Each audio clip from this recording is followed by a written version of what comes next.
Bonjour à tous et bienvenue.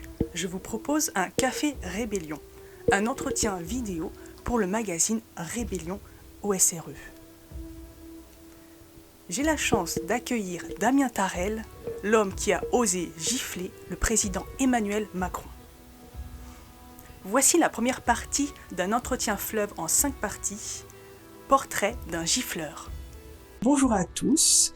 Donc bienvenue, nous allons faire un entretien. Donc je fais un entretien pour le magazine Rébellion. Donc le magazine Rébellion, dont le dernier numéro est sorti récemment, un numéro consacré à la violence. Voilà, le pouvoir et la violence. Et on y parle notamment aussi des manifestations, etc.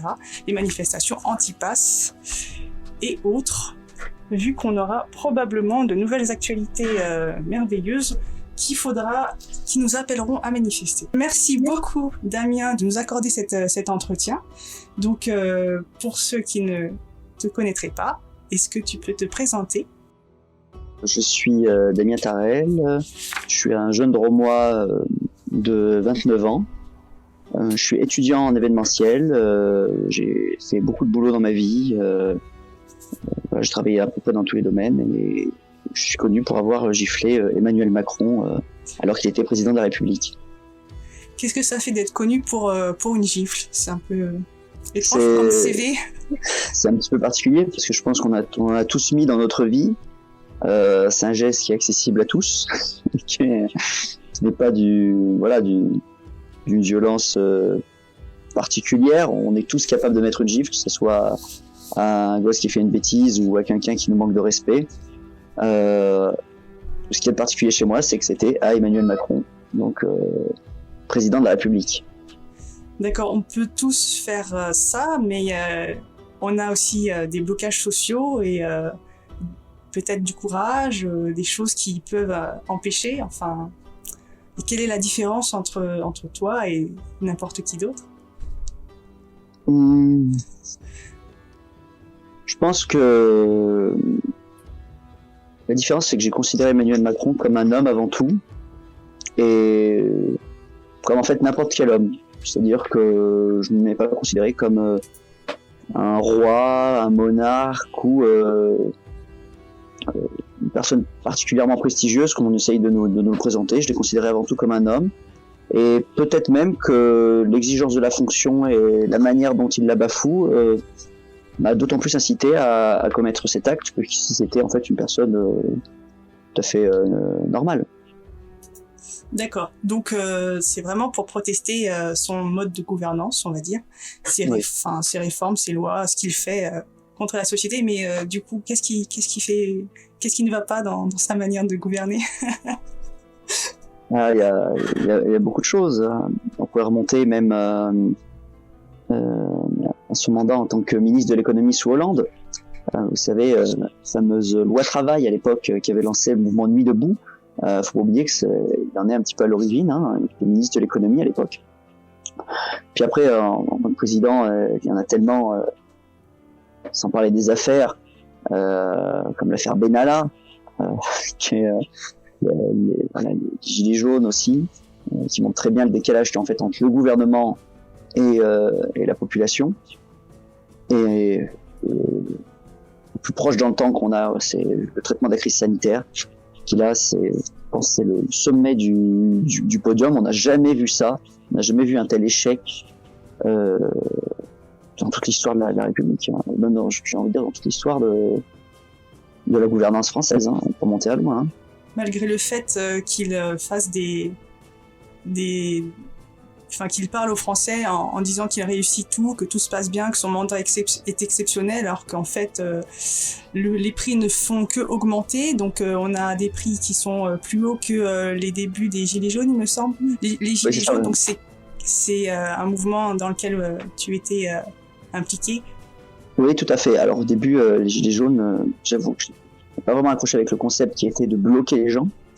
Et puis quand à cette époque-là, je rentrais de Lyon. En rentrant de Lyon, j'ai vu qu'en fait les Gilets jaunes, déjà il y avait tous mes amis qui étaient sur le rond-point et surtout ils ont ouvert le péage. Là, j'ai compris que on reprenait quelque chose en main, quelque chose qui était important, notamment ces histoires de péage qui sont censées être gratuits puisqu'ils sont pas nous appartenir. Oui, c'est vrai. C'est le contraire de bloquer en fait du coup. Exactement, c'est le contraire de bloquer. Moi, je pense que la vraie puissance de la manifestation des Gilets jaunes, c'était pas tant les blocages, ou alors les blocages de certaines structures, pas en tout cas des gens, mais c'est plutôt justement la libération des gens et le déblocage en fait des structures qui bloquent les gens. C'est-à-dire absence de contrôle, voilà, par exemple au péage, ça pour moi c'est une forme de manifestation qui est beaucoup plus forte, et donc c'est pour ça que j'ai directement adhéré au mouvement dès le premier jour, quand j'ai vu dans les faits qu'est-ce que c'était. Revenons rapidement au 8 juin, qu'est-ce qui s'est passé? Donc le 8 juin a atteint l'Ermitage, donc on en a parlé, cette fameuse gifle.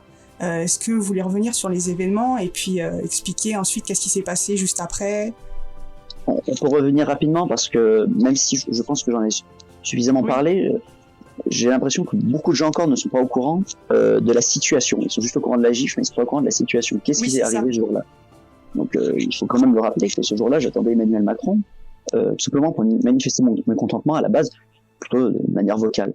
Et puis, des gilets jaunes sont sur place. On remarque que le gros des personnes présentes pour attendre Emmanuel Macron sont des manifestants, gilets jaunes, qui sont extradés par la police.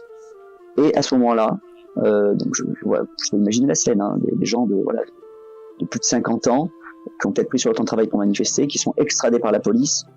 Tout ça, on parle de gens qui cotisent et donc qui payent cette police, hein, qui payent cette police, qui payent la télé qui est là en train de les filmer, et qui bien sûr ne veut pas les filmer, et qui paye aussi Emmanuel Macron. Donc en fait tous ces gens-là sont dégagés, et il reste quoi? Une dizaine de personnes, pour la plupart partisanes d'Emmanuel Macron, mais pas de bol, il y avait moi dans le lot.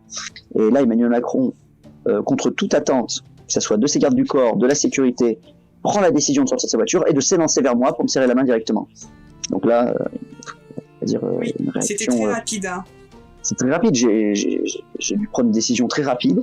Soit lui serrer la main, essayer de discuter avec lui 2 secondes avant qu'il passe à quelqu'un d'autre, soit un petit peu pour compenser toute l'invisibilisation qui avait été faite envers ces personnes-là, faire un geste très fort qui lui serait très visible. Donc déjà, tu étais venu, tu avais déjà de quoi être énervé contre lui, mais en plus de voir cette exfiltration des gilets jaunes qui étaient là pour discuter, etc., ça te mettait déjà un peu plus à bloc, on va dire, et t'avais pris que des raisons de faire ce geste, et puis voilà, ça s'est enchaîné. C'est ça, on va dire la concordance de l'événement fait qu'il y a eu ce jour-là, en plus ça fait aggravant, pour moi en tout cas. D'accord, donc ensuite, tout de suite, la police t'arrête, enfin les gendarmes. Donc tu expliques qu'ils étaient courtois. Donc, oui, la formule que j'ai réussi à trouver, c'est qu'ils n'ont pas dû se sentir très solidaires d'Emmanuel Macron, même si aux yeux de la loi, il est un représentant de police comme eux. Je pense qu'ils se seraient sentis, ils auraient été un peu plus véhéments avec moi si j'avais giflé leurs camarades. Mais ils n'ont pas dû se sentir très solidaires d'Emmanuel Macron. Ils n'ont pas vu en Emmanuel Macron un camarade, je pense à juste titre. Hein. En tout cas, ils sont restés professionnels. Ils ont assuré la sécurité du président de la République, comme c'est leur travail. Mais ils n'ont pas eu d'hostilité supérieure. Et en dehors du fait de tout ce qu'il fait de répréhensible, on va dire, Emmanuel Macron, est-ce que tu penses qu'il y a aussi une espèce de problème de charisme, dans le sens où, comme il a envie de se rapprocher des jeunes, il essaye de se donner un petit côté cool, etc. Et du coup, ça lui fait perdre une espèce de stature de respect. Et du coup, la face cachée, la face, c'est qu'on le prenne comme un jeune. Et donc on le traite plus comme un président. C'est ça, c'est le double tranchant du côté un peu électoraliste, c'est qu'on cherche à séduire le maximum de personnes, mais pour séduire le maximum de personnes, il faut faire le sacrifice de son intégrité au maximum aussi, pour être le plus lisse et en même temps le plus impliqué dans chaque mouvance. Et donc lui, il veut être jeune, il veut être cool, il a invité McFly et Carlito à l'Élysée, il a fait tout ce qu'il fallait pour passer auprès des jeunes, et il s'élance vers moi comme ça, en se disant, ah bah tiens, un jeune, je vais lui serrer la main, on va voir sur les caméras que je serre la main à un jeune, puis il y a des jeunes qui sont là pour me soutenir, et pour moi, c'était hors question. Donc il a voulu de la proximité, et il en a eu. Il a eu la proximité avec le peuple réel, malgré toute la filtration qui a été faite. Oui, parce qu'en fait, c'était déjà une mise en scène, l'exfiltration, et le spectacle, il y en a quand même eu contre lui. grâce à toi. Quand le président de la République se balade aujourd'hui en France, c'est un petit peu Disneyland. On filtre tout le monde pour éviter pour qu'il y ait que des partisans. Voilà, donc c'est bien sur les caméras. Que du spectacle. Et donc il faut lui en rendre. Il faut lui rendre du spectacle, exactement. Tu as fait de la prison directement, donc tu as été condamné, je crois, à 16 mois, c'est ça? 16 mois. Alors, j'ai été condamné à 18 mois. 18 mois. Avec donc 14 avec sursis. Ah ouais. Donc j'ai été condamné à 4 mois ferme. Sur les 4 mois, j'en ai fait 3. D'accord. Du coup, comment ça se passe pour la suite au niveau de ton quotidien par rapport à ce statut? J'irais plutôt bien. Avoir le statut de prisonnier ne m'a pas vraiment fermé de porte, en tout cas pour le moment. C'est ma notoriété qui m'a peut-être fermé certaines portes à certains endroits, mais on a ouvert d'autres à d'autres endroits. J'ai reçu des offres d'emploi en prison. J'ai reçu beaucoup de lettres de soutien. Donc on va dire que plus on monte vers les hautes sphères, plus ma notoriété est un problème, et plus on recherche dans les basses classes, plus elle est un avantage. Moi je suis plus proche des gens que des administrations, que des administratifs. Donc on va dire au quotidien ça m'impacte peu, à part peut-être quelques harcèlements administratifs, quelques on va dire intensification de surveillance administrative, de personnes assez zélées qui s'imaginent être des chevaliers défenseurs de la République et de l'ordre étatique. Oui. Du coup, quel genre d'offres d'emploi on t'a proposé? Beaucoup dans l'artisanat, en taille de pierre, en choses comme ça. Alors c'est des offres d'emploi très, très intéressantes. Après moi, comme je suis actuellement étudiant, je vais d'abord finir mes études et surtout j'aimerais bien rester vivre là où je suis actuellement. Et comme c'est un petit peu un désert de l'emploi, c'est un petit peu compliqué. On va donner des offres d'emploi, mais qui nécessitent un déménagement. Donc ce qui t'intéresse, donc on le verra plus tard, c'est créer aussi de l'emploi en t'implantant localement dans la Drôme pour faire justement vivre ce qu'on appelle le territoire, la région. Et voilà. Donc tu as commencé, tu as fait donc des études dans l'événementiel, et donc tu n'as pas pu continuer à cause de la prison. Et là donc tu as des examens que tu as passés, que tu vas passer. J'ai des examens que normalement je vais passer en janvier, qui ont été en fait repoussés, étant donné que je devais les passer pendant ma peine de prison. En fait, si je n'avais pas été emprisonné, là actuellement, j'aurais validé mon examen et j'aurais fini mes études. Tu es aussi et surtout, on va dire, intéressé par les arts martiaux historiques européens. Oui. Et puis donc il y a quelque chose par rapport à ça, j'imagine, pour l'événementiel. Et oui, bien sûr. Voilà. Je voudrais faire des événements culturels et historiques qui mettent en valeur le patrimoine et l'histoire de la région. Pour intéresser les gens tout simplement à ce genre de choses. D'accord. Donc tu n'attends pas d'avoir ton diplôme. Je crois que tu as commencé au niveau associatif à faire des choses. Donc j'ai deux associations. J'ai une association d'arts martiaux où j'enseigne en fait les arts martiaux historiques européens. C'est en fait une discipline martiale où on combat à l'épée comme au temps des chevaliers. Modernisé dans le cadre d'un sport, comme par exemple le karaté, mais là avec des épées. Et puis je suis aussi président d'une association de jeux de plateau et de jeux de figurines, où on fait aussi beaucoup de jeux en rapport avec l'histoire de France, les univers médiéval fantastique, aussi la science-fiction, ce genre de choses. Oui, ça fait plus de 5 ans maintenant, je trouve difficile à estimer, oui, mais plus de 5 ans, oui, même plus de 8 ans peut-être, oui. Ok, et donc c'était simple de commencer à faire une association et de réunir des gens? Je vais pas vous mentir, bon, c'est un petit peu compliqué, surtout au début. Pendant très longtemps, on a été 2, et puis petit à petit, j'ai réussi à atteindre plus d'une dizaine, une vingtaine d'adhérents. dans une petite ville comme Savalier qui compte 4000 habitants. Je trouve que c'est déjà une réussite. Puis surtout quand on voit la ferveur des adhérents, on voit que vraiment on apporte quelque chose, ne serait-ce qu'à peu de personnes, en tout cas on leur apporte énormément de choses. Je voulais justement aussi te parler de jeux de rôle, oui. Et qui fait partie, qui est entre c'est pas un jeu de plateau, mais de jeu de rôle sur table. Il y a le jeu de rôle sur table et le grandeur nature. Oui. J'imagine que tu fais les deux, peut-être? Oui, je fais les deux, oui. D'accord. On a une équipe à peu près de 30-40 personnes en jeu de rôle grandeur nature, ce qui fait quand même une équipe assez intéressante. Bah ouais, c'est... Dans l'armure, ouais. Ouais, c'est assez impressionnant. Le GN, donc grandeur nature, c'est beaucoup de logistique, d'organisation pour coordonner tous les personnages, on va dire, les joueurs qui incarneront des personnages et ceux qui vont jouer. Donc tout ce qui est décor, tout ce qui est scénario, c'est beaucoup de choses. Enfin, tu vas en parler. Alors moi personnellement, je n'en organise pas, je participe. On a un groupe qui participe à ces jeux de rôle grandeur nature, mais pareil, nous-mêmes on doit amener notre campement, on doit créer une thématique pour notre campement. Pareil au niveau des costumes, il y a tout un travail d'organisation en amont au niveau des costumes, au niveau des créations de personnages. Donc oui, c'est quand même une sacrée organisation, mais c'est carrément plaisant quoi, de pouvoir partir un week-end et de s'évader plus que dans un autre pays, dans une autre époque, dans un autre monde. C'est quelque chose vraiment d'incroyable. Ok.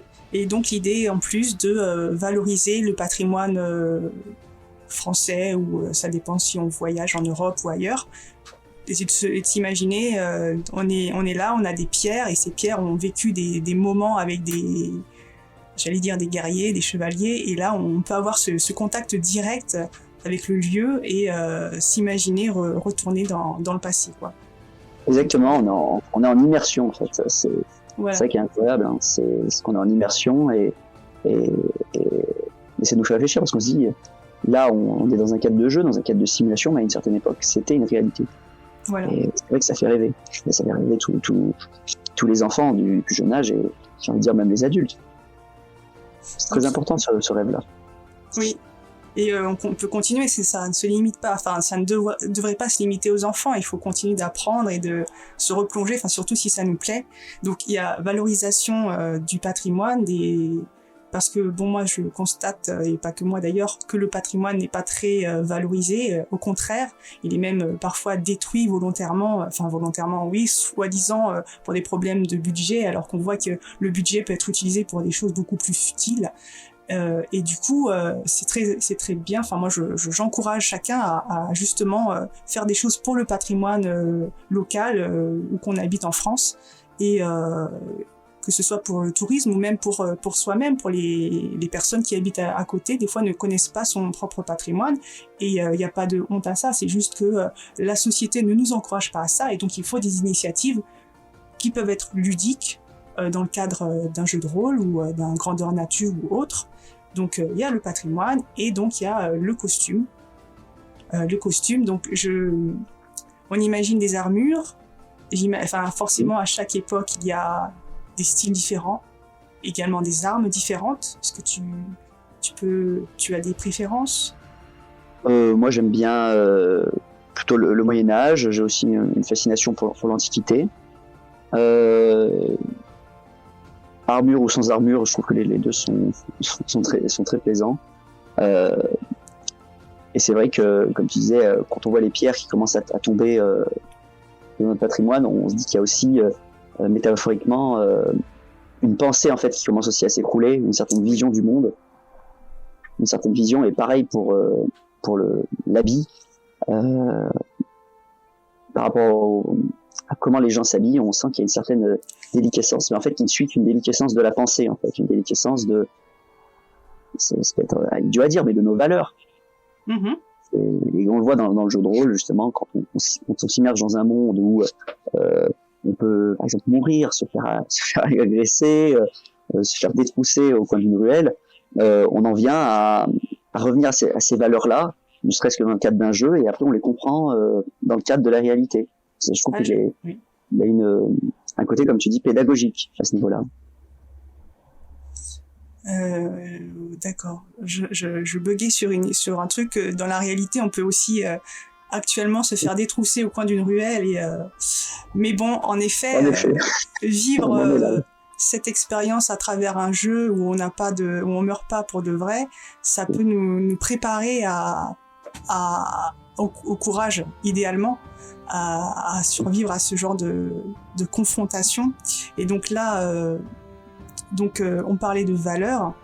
Donc, lorsque tu as fait la gifle, tu as également prononcé quelque chose, un slogan, un cri de cœur. Donc j'ai prononcé Montjoie-Saint-Denis, à bas la Macronie. Donc Montjoie-Saint-Denis, c'est le cri de guerre des chevaliers français. Et à bas la Macronie, c'est la Macronie, la politique macronienne. On souhaite mettre à bas, tout simplement. Je trouve qu'elle représente beaucoup de choses, et surtout la mettre en parallèle avec ce cri de guerre Montjoie-Saint-Denis, qui est un peu le cri de guerre éternelle de la France historique. Je trouve que c'est très parlant de mettre les deux en parallèle. En effet, oui, c'est ça. Bien. Ça va très bien, et il faut continuer de propager ce slogan qui a perturbé beaucoup de personnes médiatiquement, qui étaient là, mais d'où ça sort? Comment ça? Il y a des gens qui s'intéressent au passé, mais qui sont-ils? Il faut absolument les ficher, les surveiller, les emprisonner. On ne peut pas remettre des valeurs anciennes, mais si, on peut le faire. Ça a lancé un élan de terreur dans les médias, comme si le passé incarnait un mal qui surtout ne devrait pas revenir. Et en fait, on est arrivé à un stade, comme disait le sociologue Emmanuel Todd, où ils en viennent à dénigrer le concept même d'honneur, comme si le concept même d'honneur était une notion passéiste de régression et d'extrême droite, comme si c'était vraiment le concept d'honneur était devenu un mal absolu en fait, pour cette classe médiatique. Exactement, donc l'honneur, les valeurs, donc tu peux aussi nous parler de la chevalerie, qui est une honneur française et pas que européenne, que tu peux développer, que tu voudrais...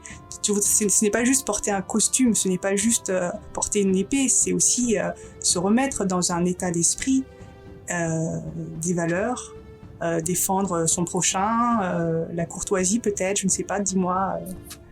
Il y a beaucoup de choses, c'est très vaste. Déjà, derrière le chevalier, on a un guerrier, c'est-à-dire quelqu'un qui est prêt à combattre, quelqu'un qui est prêt à donner sa vie. Et le chevalier, c'est celui qui est prêt à donner sa vie pour les justes causes et pour la vérité. Alors là, j'essaye de transmettre ça par le biais des arts martiaux à des gens plus ou moins jeunes. Je suis absolument choqué de voir à quel point chez les plus jeunes, sans rien leur apprendre, juste en leur donnant une arme et en leur expliquant le combat, cette philosophie du guerrier, cette philosophie du chevalier revient tout de suite en eux. Je peux citer un exemple tout bête. Une jeune fille à qui j'avais donné une épée en mousse en lui disant « va attaquer ce grand gaillard pour t'amuser », s'élance vers lui, s'arrête net, me regarde et fait « je ne peux pas, il n'a pas d'arme ». C'est quand même, quand une jeune fille ou un jeune garçon comme ça, instinctivement à ce comportement, on est interloqué, on se dit mais qu'est-ce qui se passe? Est-ce que c'est les parents? Est-ce que c'est la société? Non, il y a quelque chose d'inscrit en eux, que ça soit dans cet idéal guerrier de se donner corps et âme. Souvent aussi les jeunes me disent qu'est-ce qu'il y a de plus important dans le combat? Les ados me disent c'est de frapper fort, c'est de taper de toutes ses forces. Et des jeunes, très très jeunes, de 8 ans, tapent sur leur cœur et me disent non, le plus important c'est le cœur. Voilà, vous vous rendez compte, ça c'est... Et donc c'est ça la chevalerie, c'est ça aujourd'hui la sensation qui nous manque dans un monde qui devient de plus en plus violent, mais avec une violence qui est extrêmement différente de ce qu'on pouvait retrouver dans le passé.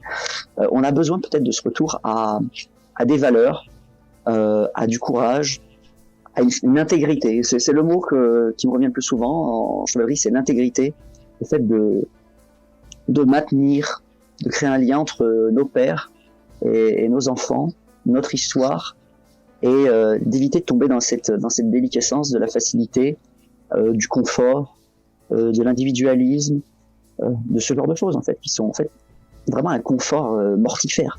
On s'en rend pas compte, on a l'impression que tout ce confort-là est bénéfique, mais en fait c'est extrêmement mortifère pour nous. Et qu'on se précipite pour se faire vacciner parce qu'on a peur d'une petite maladie qui n'est pas si grave. Est-ce qu'on est tous là à s'inquiéter comme si on parlait de la peste noire? je trouve qu'il y a quand même une consonance assez inquiétante. On suit les médias qui veulent nous guider par le prêt-à-penser, nous disent quoi faire. Et pour l'idée de reprendre une épée, avant non pas spécialement, mais les épées ça se donnait, ça se léguait. C'est pas quelque chose d'individualiste, son propre, on ne défend pas son propre entre guillemets ego, hein, même si bon j'ai pas de problème avec l'ego, mais on défend, c'est l'épée peut-être de son père, de son maître, on défend une lignée, quelque chose, on ne défend pas nous, on défend un clan, c'est ça qui manque. Tout à fait, le chevalier est au service de quelqu'un, au service d'une cause, au service de la communauté. C'est un guerrier, mais qui met sa force guerrière au service des autres. Et c'est pour ça que dans les arts martiaux, par exemple, je leur dis toujours de donner leur épée. Quand on fait un salut, ils posent l'épée devant eux et ils la donnent, en fait. Ils la mettent au service. Nous, dans le salle d'armes, on a le blason du Dauphiné. Donc je dis, vous la mettez au service du Seigneur. Elle ne vous appartient pas. Vous êtes au service de la communauté, au service d'un premier temps votre famille, vos proches, votre région, votre nation, dans cet ordre-là, et jamais dans un ordre différent. On protège d'abord sa famille, son clan, et ensuite on peut étendre le cercle de sa communauté. Voilà, c'est pas l'égoïsme où tous est contre tous, car la compétition du capitalisme force les gens à se méfier de tout le monde et n'hésite pas à même à taper dans le dos, ce qui est contraire à des codes d'honneur qu'on n'est plus en avant. Bien sûr. Enfin, selon moi. En avant, mais parce que ce n'est pas des codes qui nous permettent, dans une société capitaliste, comme tu dis, de nous en sortir en fait. Aujourd'hui, le modèle de réussite, c'est ce qui permet de triompher en économie, c'est-à-dire la tromperie, la stratégie, l'intellect déshumanisé. On va dire ce qu'on appelle j'aime bien dire la fausse intelligence, la fausse force. Beaucoup de gens s'imaginent forts et intelligents parce que regardez, ils ont fait des manipulations financières dans tous les sens, ils ont arnaqué tout le monde et ils en sont fiers parce que eux ils ont réussi. Mais à une certaine époque, on pouvait pas se regarder dans la glace et penser qu'une telle réussite en valait la peine. Aujourd'hui, c'est le cas. Aujourd'hui, on en fait même l'apologie. Aujourd'hui, c'est devenu une valeur qu'on met au pinacle. C'est ça. Donc, les valeurs, pour nous, chez nous, chez Rébellion, les valeurs capitalistes, qui sont vraiment. On essaye de montrer à quel point elles sont dans la propagande quotidienne et qu'il est bon de revenir à des valeurs plus anciennes et plus respectueuses et nobles. Et donc on encourage donc l'esprit chevaleresque qu'on peut trouver pas simplement dans la chevalerie et pas simplement en Europe. Parce que j'ai vu aussi sur ton Instagram, tu as une photo avec un casque de kendo, c'est ça? Je crois que le Japon t'intéresse. Oui, je pratique le kendo et le naginata, donc c'est deux sports issus du bushido, donc c'est-à-dire l'art martial des samouraïs, le code du samouraï. C'est parce qu'en fait, le Japon est un pays qui m'intéresse particulièrement. Je trouve qu'il y a beaucoup de liens entre le Japon et la France, notamment avec cette caste de guerriers que sont les samouraïs. Je trouve qu'il y a un parallèle extrêmement intéressant à faire avec nos chevaliers à nous. Exactement. Et le Japon, pour moi, est un modèle sur le plan social, pas dans sa totalité, mais sur beaucoup de choses. Du point de vue qu'il a réussi à conserver ses traditions tout en avançant dans la modernité. Alors pour des bonnes et des mauvaises choses, mais en tout cas, quand on observe la sécurité au Japon et l'hostilité qu'il y a entre les individus, il y a un esprit assez communautaire et un esprit d'entraide qui est quand même beaucoup plus fort que chez nous, où on a un esprit beaucoup plus individuel. Mais comme tu dis, le capitalisme, le vrai mal du capitalisme, ce n'est pas tant des finances, ce n'est pas tant des gens qui possèdent de l'argent. En fait, c'est un mode de pensée. C'est vraiment là que, pour moi, l'ennemi se trouve, c'est dans ce mode de pensée capitaliste qui s'insinue même dans notre quotidien, dans nos rapports familiaux, dans ce rapport à l'argent qui est extrêmement omniprésent. Même pas forcément à l'argent, hein, même dans ce rapport de service. Quand on va donner un service à quelqu'un, on attend forcément qu'il nous rende un service en retour, de même niveau. On attribue une valeur à peu près tout, une valeur marchande à peu près n'importe quel concept. C'est vraiment ce mal-là qui est dangereux, et c'est pour ça que je pense que la guerre, elle est dans les esprits avant tout. C'est une guerre en fait d'idéologie, tout simplement. Et cette idéologie de marché nous a infiltrés, même on en était victime, même moi j'en suis victime, d'une manière qu'on ne soupçonne pas. Exactement, c'est pour ça que moi je pense qu'à chaque fois qu'il se trouve, parce que le capitalisme on ne sait pas ce que c'est, mais il est partout, c'est pour ça qu'il faut mettre le nom dès qu'on le voit, dès qu'il est là. Et donc tu parlais des rapports entre les personnes, ce rapport utilitariste, donnant-donnant. Est-ce que le chevalier, il a plus des valeurs de don de soi?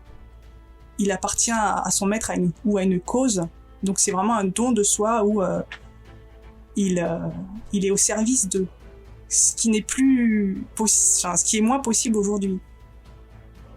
Et oui, tout à fait. Et on revient à cette idéologie du capitalisme qui est la préservation de soi à tout prix, qui est en fait une idéologie mortifère qui nous emmène vers une vie de morne en fait, morne et on va dire une vie de survie, où on est là à vouloir préserver ses intérêts à tout prix, accumuler le plus possible pour se mettre en sécurité et éviter tout ça.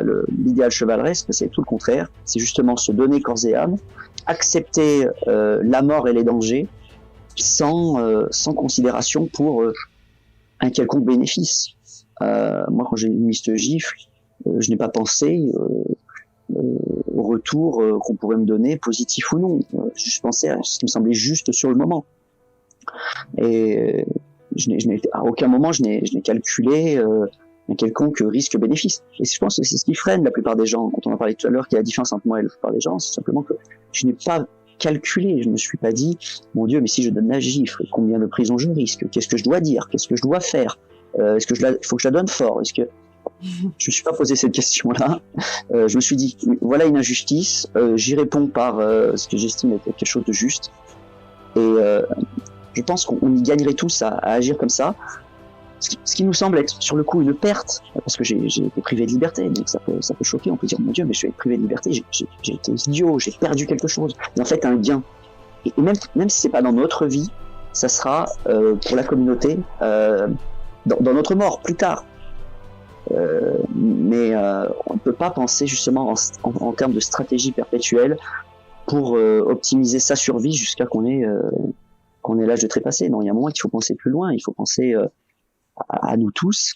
C'est ce qu'on peut retrouver par exemple dans cette idéologie de l'écologie qui revient à grands pas, c'est que oui, il faut penser à plus tard et aussi à nous tous, et pas tout simplement à nous-mêmes en faisant l'apologie d'une stratégie de j'ai fait les bons choix, j'ai réussi, toi tu as fait le mauvais, t'as donné une gifle, t'es allé en prison. non, c'est pas comme ça que ça marche. Je vois, donc j'ai essayé de formuler mon idée. Il y a le concept de mort qui fait que, qui est présent un peu dans, peut-être un peu tes valeurs, qui fait que on doit vivre au temps présent. C'est-à-dire là, il y a le président qui est là et on n'agit pas de façon individuelle, mais tu sembles porter une cause, la cause peut-être des gilets jaunes qui étaient présents ce jour-là, qui ont été dégagés. Et donc, tu n'as pas fait ça pour toi, tu as été comme le porte-parole de ce clan, qui est quand même un clan énorme, en fait, qui est la France, parce qu'en fait, les gilets jaunes, c'est la face visible, car il y a beaucoup de gilets jaunes qui se taisent, qui ont peur, peut-être, comme tu dis, de la mort, de la prison, et c'est légitime, bien sûr, que c'est des risques, c'est pas facile à vivre, etc. Mais peut-être qu'en ayant cette mentalité de guerrier, on pense pas aux conséquences, car on agit pour le clan, pour une cause, c'est au-delà de ce que les médias ont voulu donner, c'est-à-dire peut-être un jeune perdu, impulsif, alors que non, tu ne viens pas de nulle part, donc tu viens, comme tu expliques souvent, de la France périphérique, qui est un territoire, en fait, c'est un terme enfin bon, qu'on peut utiliser, mais finalement c'est presque un blason qu'on devrait se réapproprier, et on agit, peut-être on est des chevaliers pour défendre ce blason, c'est-à-dire on se fait entendre, on se défend, etc. Je te laisse parler. Oui, c'est tout à fait vrai. Alors, quand tu parlais de ce concept de mort, moi j'ai travaillé dans les pompes funèbres, j'ai été confronté à la mort très très très très tôt. C'était un choix ou c'était un choix volontaire? C'était un choix volontaire et en même temps accidentel, parce que comme mon père est décédé, c'était un hasard total, donc j'y étais aussi confronté de toutes les manières. Et parce que je trouve qu'aujourd'hui dans notre société, c'est ce concept qui nous manque beaucoup. Et comme on n'est plus confronté à la mort directement, on vit dans une société mortifère, justement, de cette préservation de notre confort. Et je peux vous dire qu'à une certaine époque, aujourd'hui, vous me donnez, vous partirez avec 10 gilets jaunes prêts à mourir, je peux vous garantir que l'Élysée serait pris en une journée. Parce qu'en fait, qu'est-ce qui empêche des milliers de personnes d'avancer face à 10 CRS? Simplement parce qu'en face, ils ont des flashballs et on a juste peur de perdre un œil, une main, quelque chose. Il faut imaginer qu'à une certaine époque, les gens, ils chargeaient comme ça et ils allaient jusqu'à la mort. Ils chargeaient à la mort. Alors, je ne demande pas aux gens d'aller se suicider ou quoi que ce soit, mais simplement d'arrêter d'être cette masse, ou en tout cas de refuser de faire partie de cette masse qui, quand il entend un bang, part en courant tel le troupeau de moutons qui se jette dans la falaise. Vous voyez, on peut faire ce qu'on veut de nous parce qu'on a peur de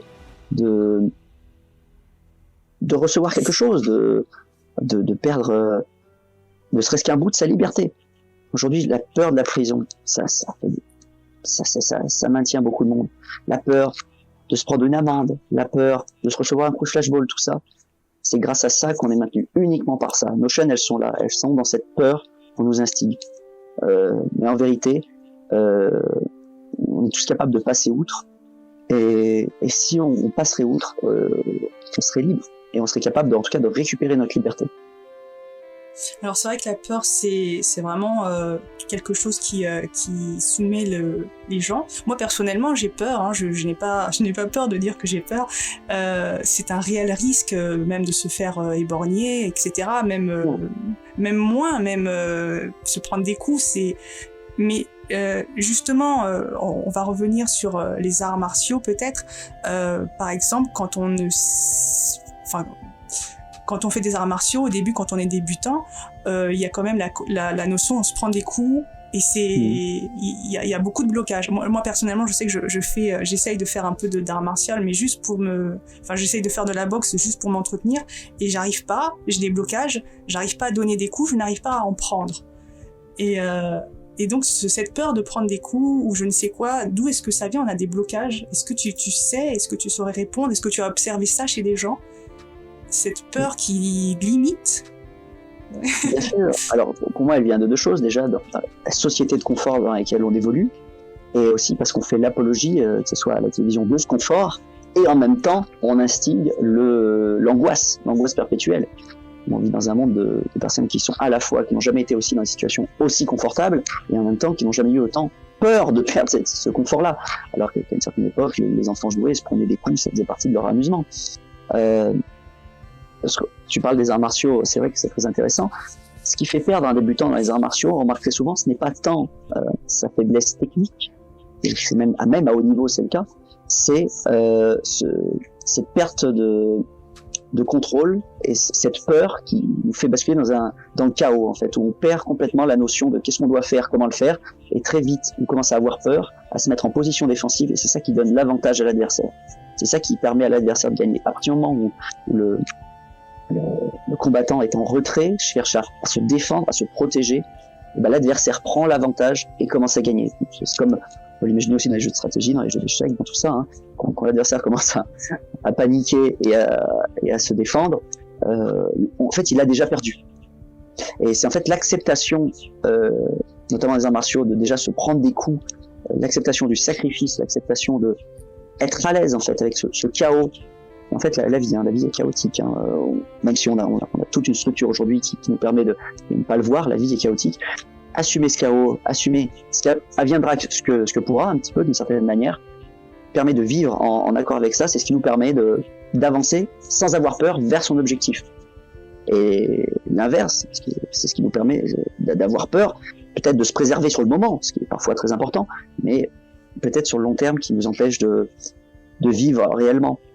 Et de finir comme ça, un an, tous enfermés chez soi, avec une autorisation de sortie, parce qu'on aurait peur de se prendre une amende, on aurait peur d'attraper un virus et tout le monde finit enfermé chez soi. C'est quand même, je pense qu'à aucune époque, ça n'est jamais arrivé. Même à l'époque de la peste noire, les gens ne sont pas restés enfermés chez eux comme ça. C'est complètement aberrant. On n'a jamais vu ça, quoi. Et on n'a jamais eu aussi peur. Oui, c'est ça. Donc tu penses, c'est un gouvernement, les gouvernements successifs qui maintiennent les personnes dans la peur. Et tu penses que avec une discipline, on pourrait, donc par exemple des arts martiaux ou même à travers le jeu, oui. Comme on peut faire avec des enfants qui jouent à prendre des rôles, on pourrait apprendre à affronter cette peur et être un peu plus courageux que. Moi, je pense que oui.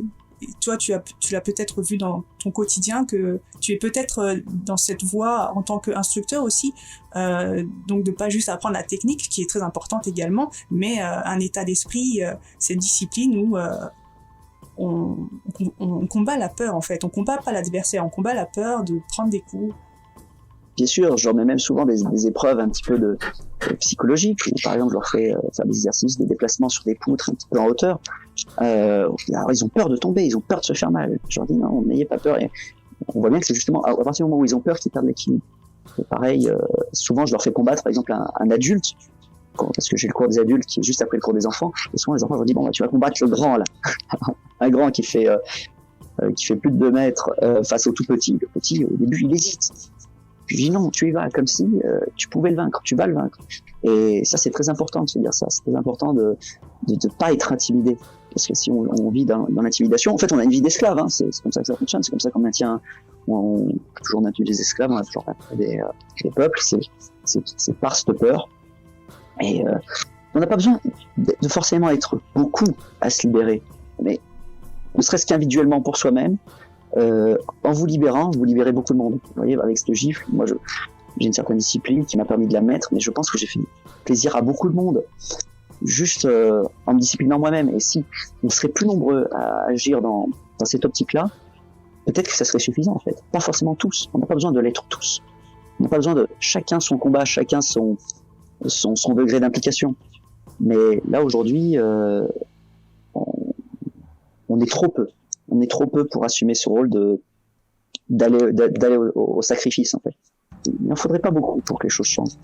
Je voulais aussi reparler des valeurs tout à l'heure, car il y a eu plusieurs interprétations à cette gifle et à Montjoie-Saint-Denis sur le côté royaliste de cette position. Est-ce que tu te sens royaliste ? Est-ce que qu'est-ce qui t'inspire là-dedans ou pas ?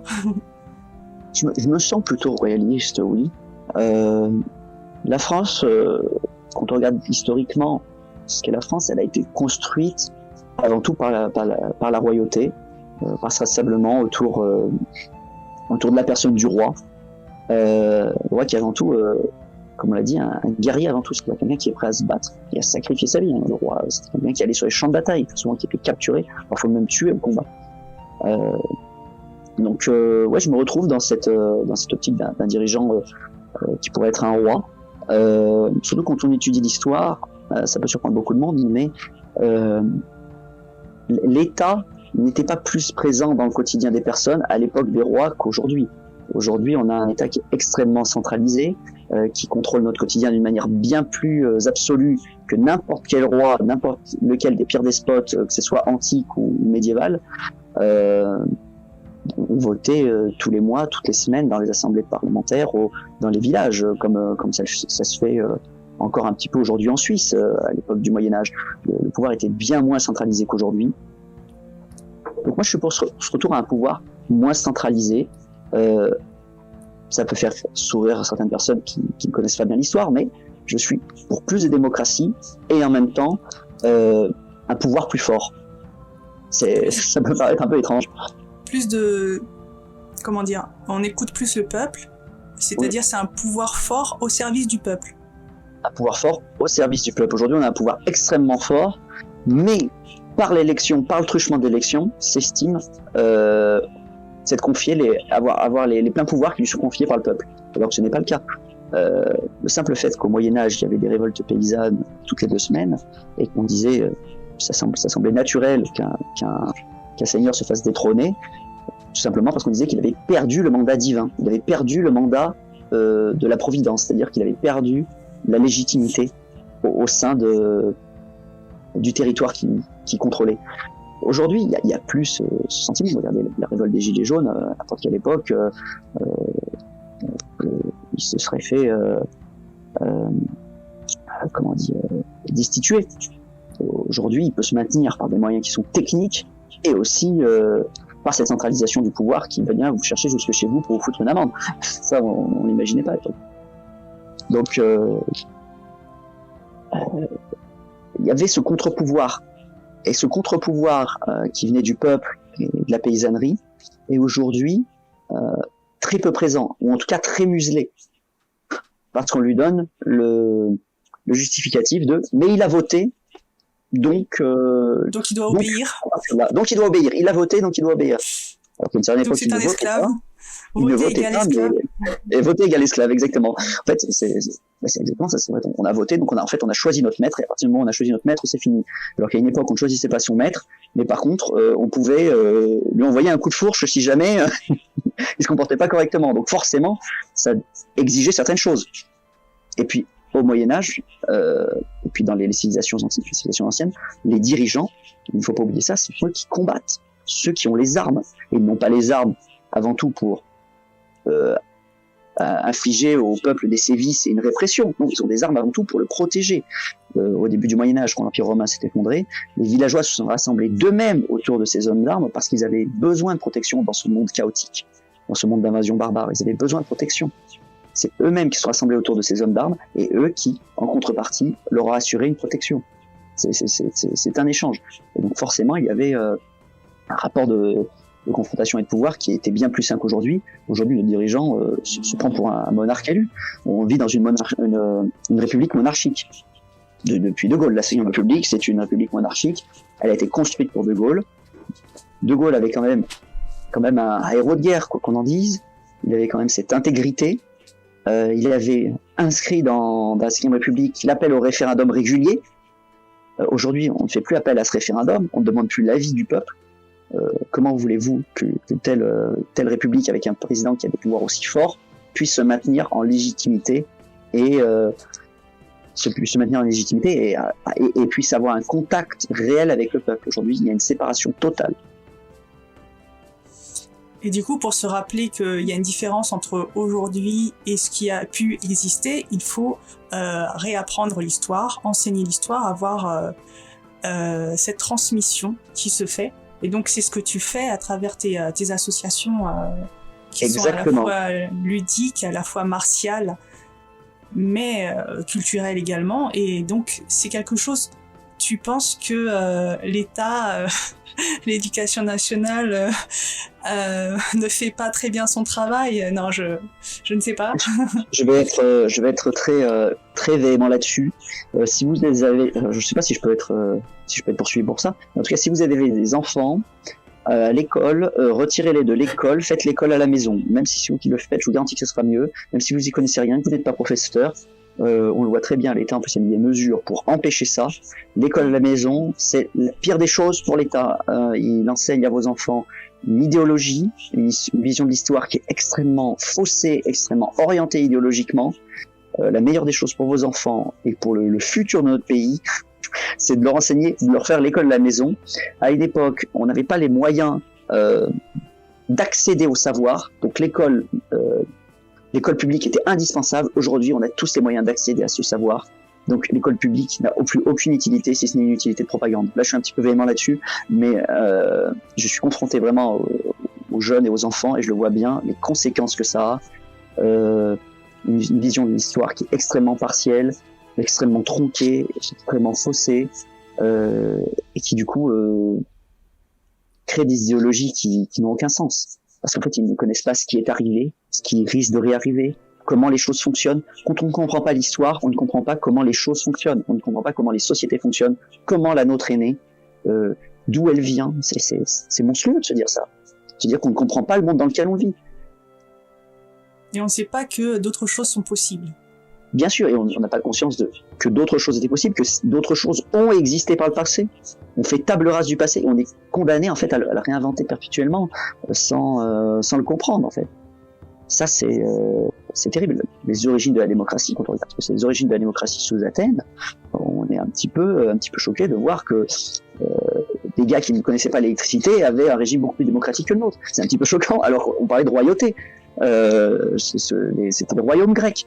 Donc c'est un petit peu surprenant de se dire qu'on est dans une république qui est beaucoup plus autoritaire, beaucoup plus centralisée qu'à une époque où on parlait de despotes, objectivement.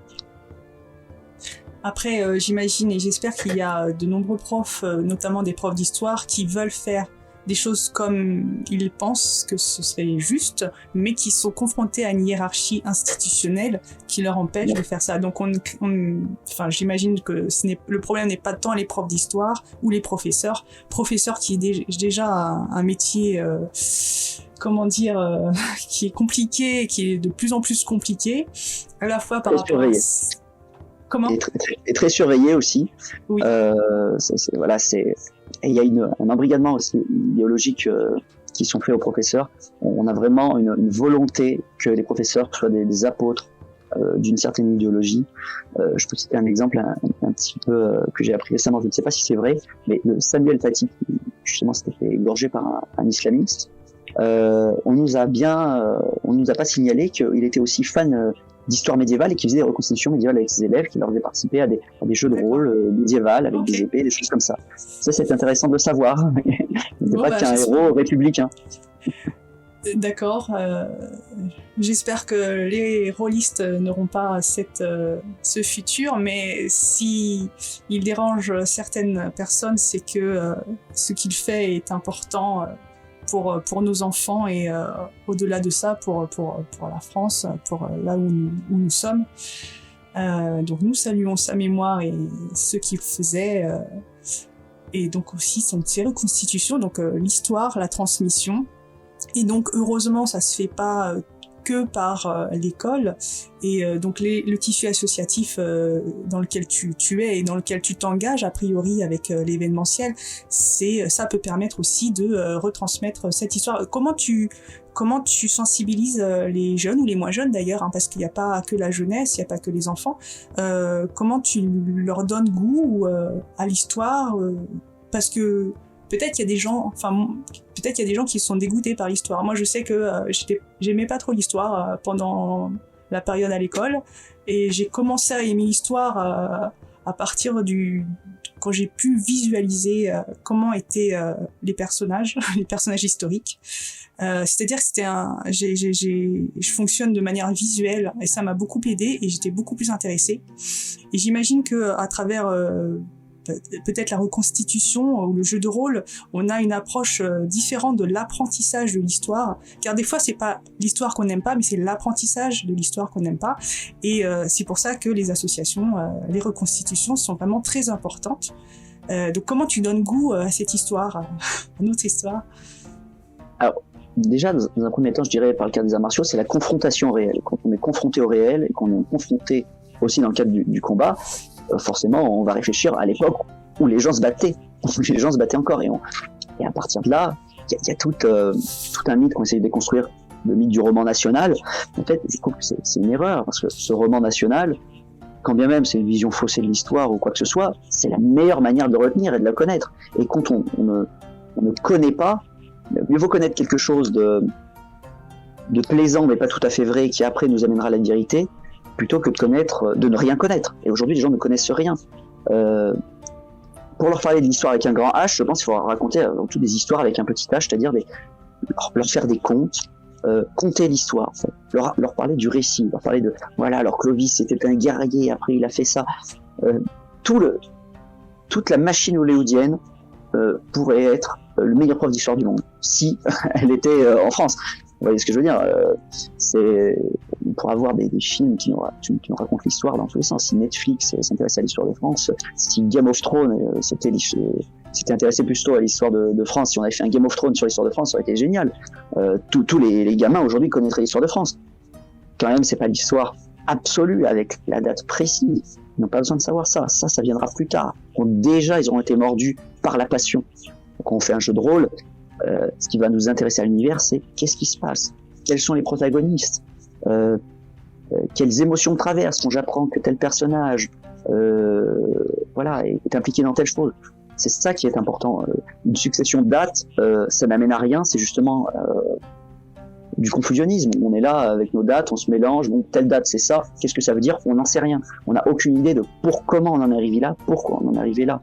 Alors qu'un récit justement, va vraiment... le récit, si je vous raconte par exemple une histoire là, tu es capable après de la retranscrire à quelqu'un. Alors que si je te donne une succession de chiffres, c'est impossible. Mais si à ces chiffres, je t'ajoute des événements qui ont un lien entre eux, alors là tu peux me dire, ah oui, ça c'était avant. Donc comme c'était avant tel chiffre que je connais. Et donc là tu peux te souvenir de toutes les dates. Aujourd'hui chez les jeunes, on leur apprend des dates, mais je pense que c'est volontaire. On n'a pas envie qu'ils comprennent et qu'ils apprennent l'histoire. On n'a pas envie. Il y a trop de choses là-dedans. C'est tellement incroyable, l'histoire de France. Ça donnerait trop d'idées. Ça donnerait trop de... Justement, après, il y aurait trop de Montjoie Saint-Denis. Voilà. Ça ferait trop de Montjoie Saint-Denis dans les rues de France pour que ça mette le pouvoir à l'aise.